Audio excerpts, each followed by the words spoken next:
butiran 080100 berkenaan dengan kerajaan tempatan dan 040100 kesejahteraan bandar. Ini berkaitan dengan isu yang telah dibawa ke Menteri Kesihatan semalam dan dia telah merujuk juga dan meminta bantuan daripada Kementerian Kesejahteraan Bandar, Perumahan dan Kerajaan Tempatan berkenaan dengan penggunaan yang berleluasa chip liquor ataupun arak murahan. Saya telah membawa usul beberapa kali tetapi tidak dibincangkan dalam Dewan Yang Mulia ini. Ini adalah berkenaan dengan penjualan arak, khususnya chip liquor atau arak murahan, di mana kita dapati kedai-kedai ubat ataupun kedai-kedai runcit biasa yang menjalankan operasi mereka 24 jam menjalankan aktiviti jual arak-arak murahan ni secara berleluasa. Dan kita juga mendapati chip liquor ni ataupun arak murahan ini dibeli dan diminum di kawasan-kawasan terbuka seperti taman awam, taman permainan kanak-kanak. So ini perlu dibendung. Saya juga telah membawa isu ini kepada Kerajaan Negeri Selangor. Saya arif tentang bantuan kedua-dua kerajaan persekutuan dan kerajaan negeri untuk memantras isu ini. So saya mohon jasa baik kementerian untuk memandang isu chip liquor arak murah ni dengan serius, sebab di kawasan Parlimen Kapar khususnya ini adalah sesuatu yang tidak dapat dibendung. Saya sebenarnya usul usul ini dibawa oleh saya ke dalam Parlimen adalah selepas ada perbincangan dengan beberapa guru-guru kaunseling di kawasan sekolah saya yang mengatakan bahawa chip liquor ni telah merentasi bangsa dan agama kini. Malahan cikgu-cikgu sekolah tidak dapat membendung isu ini seperti yang telah dikatakan oleh Yang Berhormat Ipoh Barat semalam. Pelajar-pelajar membawa campuran chip liquor ni, arak murahan ni dengan Coca-Cola ke dalam sekolah dan minum semasa sesi persekolahan dijalankan. So kritikal telah timbul. Isu ini perlu dipandang serius, perlu diberi keutamaan kerana saya terangkan lagi sekali, mungkin Menteri faham bahasa tersirat saya. Saya mengatakan bahawa chip liquor ni telah merentasi sempadan bangsa dan agama. So perlu dibendung supaya tidak berlaku sesuatu yang di luar dugaan dan sebagainya. Saya juga ingin tekankan banyak juga kemalangan, gejala-gejala sosial, gangsterisme, keganasan rumah tangga, semuanya berpunca daripada arak murahan ini. So ketegasan daripada kementerian amat diperlukan. Ya, terima kasih Tuan Pengerusi, terima kasih kepada Yang Berhormat Kapar. Berkaitan dengan isu arak murah ini, Yang Berhormat Kapar, setuju tak kalau saya kata bahaya arak murah ini seolah-olah sama seperti bahaya penyalahgunaan darah? Kalau kerajaan memberi tekanan begitu banyak kepada penyalahgunaan darah, tapi saya nampak tidak ada apa-apa inisiatif yang telah diambil oleh kerajaan untuk mengatasi masalah ini.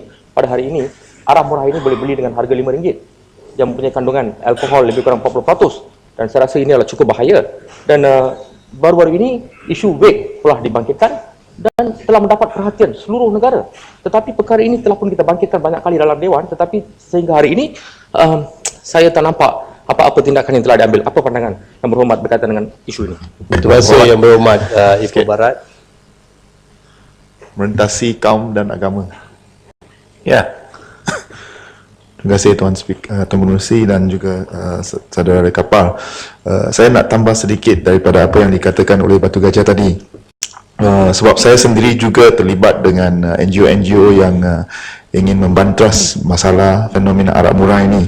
Sedarkah ahli kapal bahawa arak murah ini bukan saja murah, malah dipromosikan sedemikian untuk menarik perhatian dan menarik minat kanak-kanak, sebab mempunyai perisa-perisa yang seperti strawberry, sarsi, dan ada juga yang dipromosikan sebagai ubat dan dijual di kedai-kedai ubat. Adakah kapal sedar keadaan ini dan setujukah dengan promosi sedemikian? Terima kasih. Terima kasih Yang Berhormat Bukit Mentajam dan Yang Berhormat Batu Gajah. Saya menyelami perasaan dan Ya, saya jawab dulu Yang Berhormat. Saya jawab dulu. 5 minit. Saya jawab dulu. Nak Saya mesti akan bagi ruang. Ya. Saya akan jawab dulu. Saya terima pandangan Yang Berhormat Batu Gajah yang mengatakan bahawa chip lacquer ni dijual dengan harga yang begitu murah. Saya semalam telah tekankan di kawasan saya RM1.20 perisa laici, perisa strawberry, perisa oren. Dan saya telah berlakon sebagai seorang pembeli dan telah membeli untuk dibawa dan memberikan botol-botol tu kepada Yang Berhormat Menteri. Dalam masa minggu depan saya akan selaraskan benda tu. Untuk tujuan rekod, saya tak minum arak, saya tak isap rokok Datuk Pengerusi. Tetapi ini adalah dua bahan yang menjahanamkan masyarakat kita. Maka saya prihatin dengan dua-dua isu ni. E-vape yang baru telah diberi perhatian yang khusus. Tetapi kita tidak boleh pandang rendah terhadap gejala minum arak, terutamanya arak murahan, chip liquor ni yang sedang menular terutamanya di dalam sekolah-sekolah dan pelajar-pelajar kita. Saya pandang juga tadi yang Mohd Bukit Mentajam mengatakan perisa-perisa tadi memang wujud macam saya katakan tadi. So ini sesuatu yang perlu dipandang berat dan dalam usul saya di kertas usul Datuk Pengerusi, saya telah membuat satu cadangan kat sini. Izinkan saya membaca lagi sekali. Dah baca semalam, memang tak payah lah. Ini Menteri ada hari ini. Boleh baca, boleh baca Ansar. Terima kasih. Saya menekankan pusat pemulihan arak di setiap negeri. Pusat pemulihan arak yang sepatutnya dikenali sebagai PPA, pusat pemulihan arak, perlu dikenalkan di setiap negeri untuk menjaga dan menyelamatkan sesiapa yang telah masuk ke dalam gejala ini. Yang keduanya, ringkas Datuk Pengerusi, adalah berkenaan dengan 110400. Datuk Speaker, Oh, so minta maaf. Ya. Ya. Saya difahamkan gejala arak ini juga telah menular di kawasan-kawasan orang asli yang sangat membahayakan, memudaratkan dan membimbangkan. Jadi harap setujukah speaker setuju, Kapal setuju? Saya amat terima pandangan tu Datuk Seri Pengerusi. Semasa pilihan raya khususnya, benda ni memang sesuatu yang diberikan dan sebagainya. Tak kisahlah orang asli ke, orang India ke, orang Melayu ke, orang Cina ke. Janji warga Malaysia, segala gejala-gejala sebegini perlu diselamatkan, terutamanya untuk anak-anak muda dan pelajar-pelajar yang masuk dalam era persekolahan. Terima kasih Yang Berhormat. Saya masuk kepada 410400 operasi kebombahan dan penyelamat dan 111000 Akademi Bomba dan Penyelamat Malaysia. Saya mengucapkan syabas dan tahniah kepada kementerian, terutamanya Jabatan Bomba dan Penyelamat di Sungai Pinang di kawasan saya yang tempoh hari tungkus lumus bekerja siang dan malam untuk mencari satu mayat yang hilang di dalam sungai.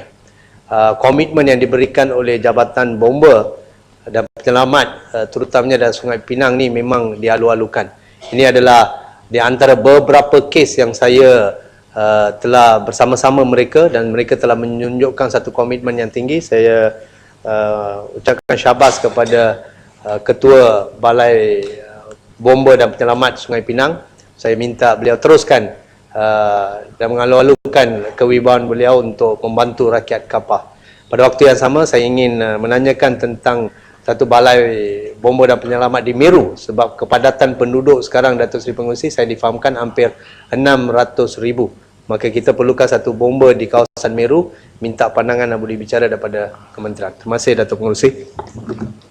Yang Majasin. Selepas tu